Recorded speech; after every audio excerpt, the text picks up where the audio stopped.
Hello, my name is Dr. Yasmeen Khan. I'm a clinical psychologist at the Self-Empowerment Center, Chicago. I'm here to talk to you about coronavirus and loneliness. This is a unique experience that we are all going through. We are literally alone. We are separated from each other.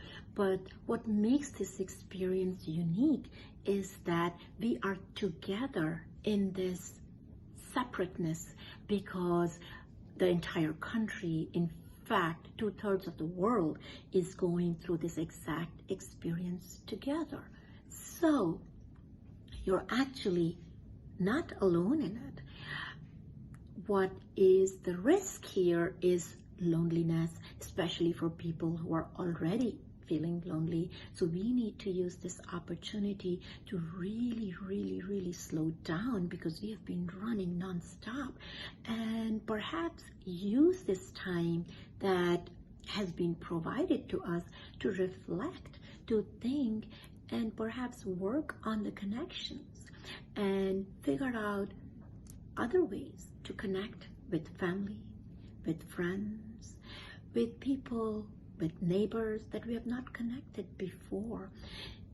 Do you see how humanity shining through? We are seeing so many examples of doctors, of journalists, of people, of neighbors, of philanthropists, just giving in kind and in money, because we all want to connect. So please use this time to connect using creative ways. We have the internet, we have the phone, we have the social media, which we never had before. And that is one of the reasons I am here in front of you. We are in this together, and we will come out of this together. Thank you, and may God bless you.